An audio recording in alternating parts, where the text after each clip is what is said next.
Nwanyị nna-anụ si na ma bụrụ ma na enough. O wee na-eselu mụ na ya na-abụ okwu. Ọ sị na ya mee mistake wee nụba m. Na ọ bụrụ na ya gba nọ ife ka anya ga-afụ na ya ka anụghị m o. Ọ sị m nne na this lady na mgbe fa na-akwụ na fa dịkwa happy. Oluzie ka fa batala ife niile kwụla ọtọ gbanwee. Nye echekwado egwuregwu nwaanyị adịrọ happy ndị maka na ọ dịrọ happy na ya nwa adị ọkwụ happy. Ya wee kpọọ ya wee sị ya na ọ bụrụ na ọ chọrọzi this marriage na nsogbu adịrọ na fa ka amụtakwa nwa o. Ka o jebele onwe ka ajebele onwe. In fact ka fa na-abụ welie na fa be mistake. Ọ sị m nwunye ekwekwela o. Nwunye ekwelu si ni achọrọzi. In fact na ọ ka mma onye ọbụla jebele onwe. Ọ sị m nne na fa na-abụ bi na apartment ebe fa na-akwụ ụgwọ. So ka a gwasịrị ọ sị na ọ kakwa mma ihe a wutie maka na ọnya spendịla ego wee mee n'isi mana still na ya choose happiness anya wee kola akpa ya gali ajegwelu. O wee kpọọ nya sị ya nya bịa ka o wele ife o mee n'isi nya sị ya na nsogbu adọrọ nya ejebe na ya wele ife nya melu n'isi move on. Ọ sị m this woman retain the apartment ịmagolu na akwụkwado ụgwọ na-aga mana ya adịrọ happy nya na-amọniti ya ka amakanele ebe nya bụ nwaanyị na-eje maka na ya fili na ya nyeli ife niile ọ chọrọ. Pịa o nweta enyi nwoke o ya na ya na-abụ kwụọ na ihe ha kwụrụ bụ a year and 3 months fa na-abọsị okwu. O nwetakwa another one fa kwụbakwa n'ife ya na nke afọ kwụrụ bụ 2 years fa esekwa okwu o. O nwetakwa number 3 na number 3 bụ 6 months ka fa kwụrụ ha wee so okwu o. N'ife afụzikwa bụ na-enweta leta ọ bụrụ nwunye edel. Ọ sị ya ni ado sorry in fact ni ame mistake ni ada enwe ndidi na ọnya kpatala fana abodi wee gbasa n'ife ya melie nya gbaghalụ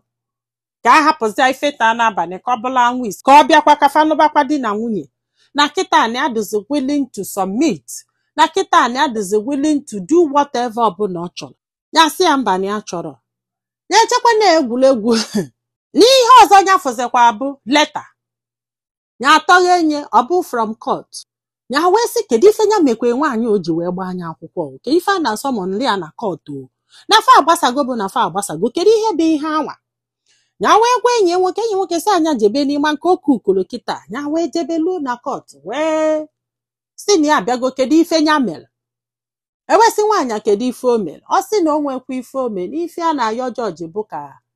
ọ reconcile afa ka afa na-abụ nụbakwa di na nwunye ni adụ sorry na ife nya mere na ife nya na-ayọ discot biko di gbaghalị ya na ama mmezi ọzọ na ife a ji wee wetie na court bụ na ọ ka anwụọla ya iyi ịmago na ịbịa court na ị ga-asụ otu before iwe mebe ife ọbụla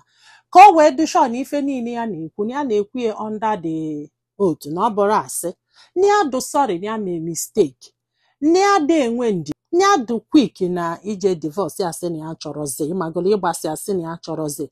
Ọ sị na ihe a ka nwaanyị a ka ọ kọgide kọsịa jọji wee sị nyanwa na ya anụgo ife dị ume anụkwu ka ekwe n'ife a nwere ike ikwu ya wee sị jọji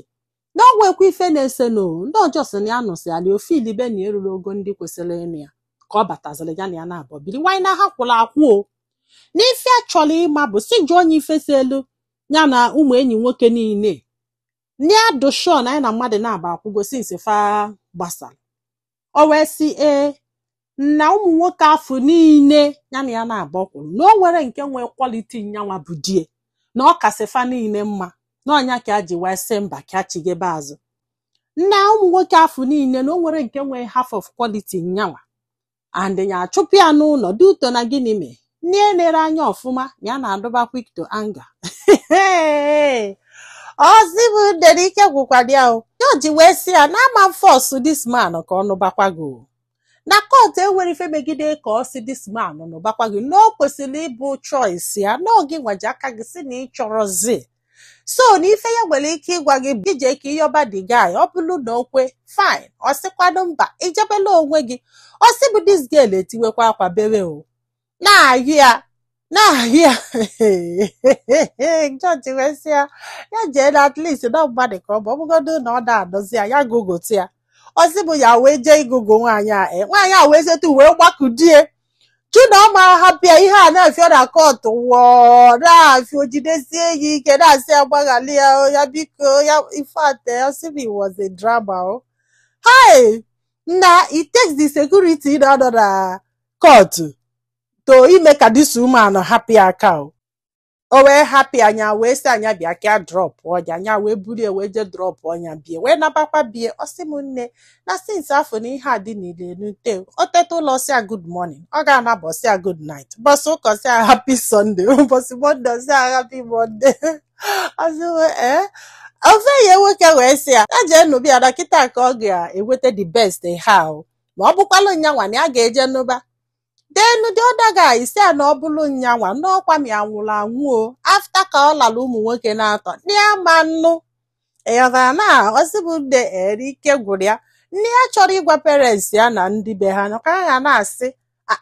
anọkata anụbakwa but it happens because na George si that na ọ na-eme o na court na ị ga-afụ ndị ga-agbasasị emesikwa ha ichigetekwa azụ emesikwa ha agbasakwa emesikwa na ya afụgo ndị bịa 4 times. Apịghọtago so na ọ dị possible